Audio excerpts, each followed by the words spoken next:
Right. So today I had so many. I've had a lot of setbacks since my last video, and I'm just trying to navigate all of them. But particularly today, I decided I was going to, give out this video. And my video is about the ENDSARS protest that is going on in Nigeria. So this is the reason why I'm giving out this video. If you are aware, or if you're not aware, presently there is a protest going on in Nigeria that is against police brutality and unlawful extrajudicial killings that have been taking place in Nigeria. Now,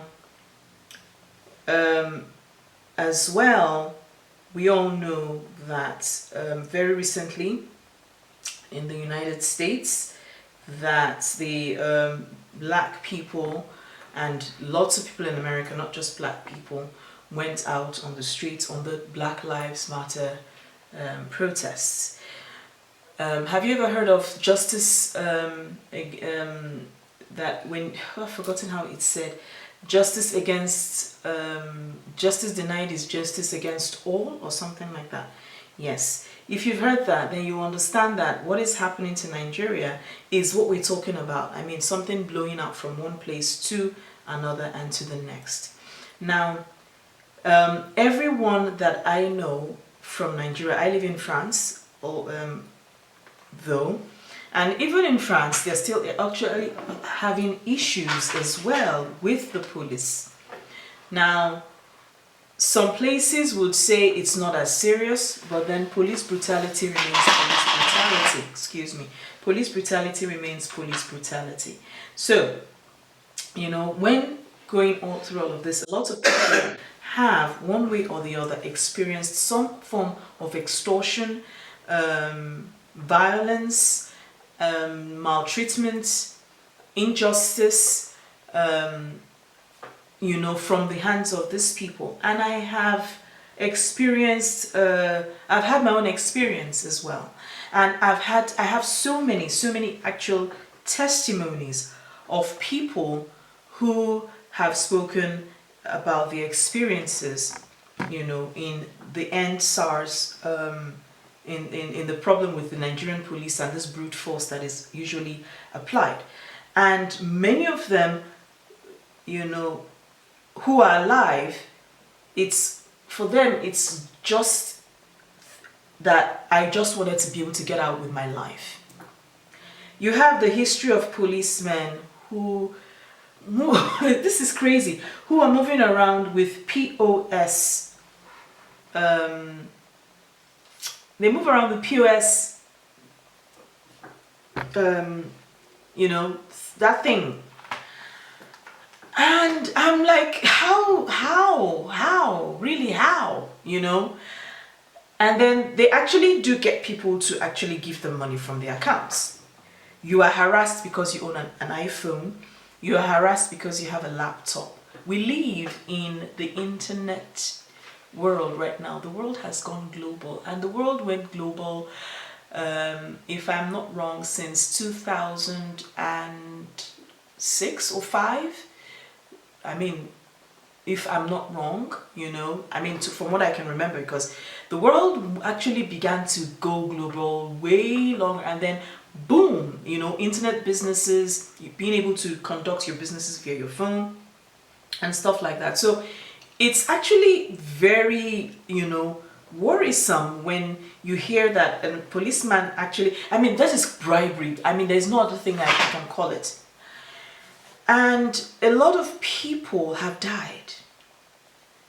And the thing about it is unlawful killings. This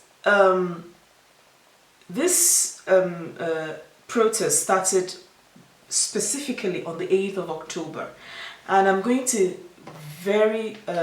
tell you the story about why.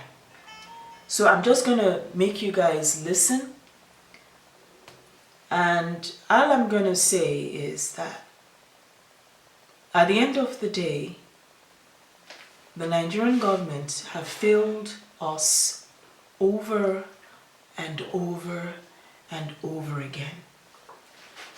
And we say it's enough. And we're saying that we are done. I want to quickly read the story. It's pretty long, so please pardon me. Dada Boy, a short story about police brutality. It was the final exam for Dari Oluwatobi, who was a final year student of the Department of Business Administration at the prestigious Obafemi Awolowo University. Don't worry, I'm going to cut through the story, but I'm going to leave the file, the PDF file in this video so that you can read. Now, they said in the story that he had been a first-class student since year 1 and he had worked and studied hard to graduate with it. Final exams are usually a joyful occasion, especially for graduating classes. But his countenance was everything short of happiness. He wore a long face and panic was written all over him as he uninterestingly flipped through the pages of his answer sheet in an attempt to double-check his work before submitting it to the invigilator. He walked out of the examination hall without a smile on his face and gave cold shoulders to all who came to congratulate him on the completion of his degree program. I just want to go further. His mom had been suffering from lung cancer for a while, and she now had only a few days to live. The same mother who had given her all to see Dari and his siblings get the good life she never had. The same mother who had engaged in all forms of legal businesses to make ends meet. Her dream was to see Dari graduate from the university one day and give her a better life. He sat on his bunk, dominated by profound sadness. He reminisced on a particular occasion before he resumed school during his first year, when his mom told him, "You are the ray that will lead this family out of the dark, and you are destined to break the shackles of poverty from our bloodline." She then concluded by saying, "If only I can live to see you graduate from the university in flying colors, and then I will die a fulfilled woman." He had almost fulfilled his dream of graduating with flying colors, but all seemed to be in futility, as the same person he was hoping to make proud was crisply fading away like a dry flower. I'm moving very quickly ahead through the story. He arrived home, he left school, okay, let me quickly go there. So he arrived at the motor park at Oduduwa College Road at about 2 p.m. and he booked the next bus, heading towards Ikorodu.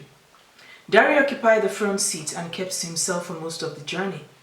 As the 4 hours journey went on, he couldn't take his thought off his mother. Every feminine voice made him to have a flashback instantly. Her smile, her voice, her memories flooding back into his head. The sadness drained through him rather than skating over his skin. It traveled through every cell to reach the ground. He had not eaten all day, but he felt no hunger. As the sadness calms, his appetite became ash on the floor. He arrived at Ikorodu a few minutes past 9 p.m. He dashed into his mother's room as soon as he dropped his luggage. She was now a complete shadow of her former self. Fevers, night sweats, unremitting back pain, cough, and other ailments had made her lose almost all of her body weight within a few years. She turned towards Dari, swept him into her arms. She then smiled at him and spoke the words, "We made it, didn't we?" "Mama, we made it," he replied her, trying hard to control the tears flooding down his cheeks to no avail. His 3 younger siblings, Shola, Dakbo, and Lekon, together with his father, all joined him in weeping for their beloved dying mother and wife respectively. "I bet you haven't had anything to eat all day. Get some food and rest while I have some minutes with your mom. Mr. Tunde, his father, instructed him, with a look on his face that made even the very emotional Dari unable to disobey him.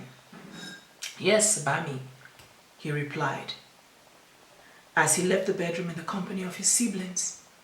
Dari had his bath and was having dinner of eba and okra soup at around 10:23 p.m. when he heard a scream from his parents' room. He flung away the plate of food he had in his hand and dashed towards the bedroom. His mother lay helplessly on the bed and continued to stretch the whole... So I'm sorry guys, I lost a lot of footage. Okay, so let me continue. This was followed by occasional jerking, and then she returned back to being still. Dari and his siblings cried out in agony as his father struggled to hold down his mom. We need to rush her to the hospital right away for her to have any chances of surviving the night, he suggested to his father. It's already very late and we'll not be able to get a taxi to the general hospital, his father muttered. Quickly, rush to Uncle Soji's house and explain to him the state of things. Tell him to come over as fast as he can to help us take your mom to the hospital, he told Dari. Mr. Tunde was desperate to keep her alive, even though he knew that it was only a matter of time before the worst happens. Dari slowly and gently dropped his mom's right hand, which he was holding on the bed, and ran as fast as his legs could carry him. He was indeed running a race against time. He had been running for about 5 minutes on full speed. His heartbeat raced faster than he did. He was panting for air, but nevertheless determined to get to his destination before it was too late. The streets here, where the leaves were unusually quiet, because of the rainfall. The only sound he could hear were the leaves rustling in the breeze and the pitter-patter sound of raindrops. Just a few meters from Uncle Soji's house, which was adjacent to the popular Abuja Park in Ikorodu, a vehicle pulled over in front of him and 6 hefty men jumped out of it. Hey, stop there or I shoot you down, one of them yelled at him. Afraid and confused, he stopped running and put both his hands in the air in surrender. Please don't hurt me. I don't have anything on me, he pleaded, while trying to get a glimpse of their faces. Shebi na your papa face you won't see, Abi? My friend, go down low, the heftiest of them said, as he simultaneously hit Dari's head with the butt of his gun. Who you be and where you dey go by this ungodly hour of the night? One of them, who seemed to be the boss, asked him. His name was Inspector Kola Wole. My name is Dari, and I'm a student of OAU. My mom is dying, and I need to get help immediately. Na lie, na cultist and Yahoo boy you be. Now na they terrorize this Ikorodu. The guy who had hit him earlier interrupted. Dari was afraid of who they were, but he summoned the courage and asked, Please, who are you guys? And what do you want? We are men of the Special Anti-Robbery Squad of the Nigerian Police Force, and we have been on the lookout for people like you. Please, I'm neither a cultist nor a Yahoo boy. I'm just a poor boy trying to get help for his dying mother. Please let me go. And he pleaded with tears dripping off his face. If you're not a Yahoo boy, then why have you got dreadlocks? The superior officer asked. If you're not a Yahoo boy, then why have you... My dreads are natural, and if you ask around the area, people will confirm to you that I speak the truth. In fact, they call me Dada Boy, due to my trademark dreadlocks. Trademark, nee, tribal mark, come. Search this criminal job, Inspector Kola Wole instructed his colleagues. 3 of the Sars officers pinned him down, while one of them vigorously searched him down to his underwear. Oga, na Yahoo boy ibio. He get iPhone for pockets. The guy searching him exclaimed, Please, sir, I'm not a Yahoo boy. I'm a student of OAU and I just graduated today. Here's my ID card, sir, Dari said, as he made an attempt to dip his hand into his pocket in order to produce an ID card. Watch out, guys, he's pulling out a gun. The driver, who had remained inside the Toyota Hilux, falsely informed the others. One of the officers immediately cocked his rifle and shot Dari on his right hand. He screamed in agony and cried for help. The screaming was so loud that it began to draw the attention of residents around the neighborhood. Not too long after Dari had left home, Mrs. Oluwatobi started gasping for air. A struggle that lasted for a few minutes. She then tightened her grip around her husband's wrist and said the words, "My Dari." She then breathed her last and gave up the ghost at around 11:12 p.m. Her death was followed by loud screaming from her husband and 2 kids who were at home, and at the same time she passed away. Neighbors rushed into the house and joined in mourning at the dead. About 30 minutes after her death, gunshots filtered into the air from a not-so-distant location. An unsettling feeling began swelling inside Mr. Oluwatobi. His heart started pounding at an increasingly rapid pace. He checked the old clock hanging on the wall, and it was almost midnight. Where could Dari have gone? He said out loudly. He turned to look out the window. The trees were still swaying in the wind, and the leaves still rustling against the ground. Quickly, he put on a shirt and shoes and rushed towards the direction the gunshot was coming from. He tried reaching out to Dari on phone, but his line was switched off. Fear gripped him once more. He had just lost his dear wife minutes ago, and now Dari's number was switched off in the middle of unrest in the neighborhood. In the middle of the night, Oluwa ran mi o, which means God save me. He prayed as he ran towards the direction the gunshot had been fired. As he drew closer, he could hear the voices of irate youths who were in the face-off with gunmen. The youth repeatedly kept asking, "Why you shoot him? Who tell you say he be Yahoo boy or cultist?" 2 more gunshots were fired from close range. This was followed by chants of, "We no go gree, oh, we no go gree." As he approached the scene, he could see some youths chasing some heavily armed men dressed in all black, while others surrounded a dead body, all weeping at the same time. He managed to push through the crowd only to confirm his greatest fear.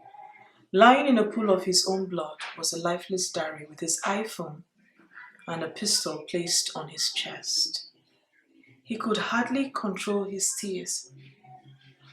He rose up. He lifted his lifeless son and kept him on his legs as he sat on the floor. "Talk to me, Dari. Tell me that you're still alive." He continued to weep and shake his son's lifeless body as if to wake him up from a slumber. Like a comet that was blazing through the beautiful evening skies, Dari's bright future had just been cut short by trigger-happy policemen who happened or who were supposed to be protecting him. His death triggered a protest the next day, starting from Ikorodu down to all the ends of the country. And that is the story on how the ENDSARS campaign began. iPhones, dreadlocks, cultists, no evidence, Nothing to show, nothing specific saying that actually that this is what is going on. And then, poof, a life is taken. The police force is the exact testament of what a political body and the politics of a nation embodies. End SARS now in Nigeria. End corruption. End police brutality. Thank you guys. I'll see you in my next video. Bye-bye.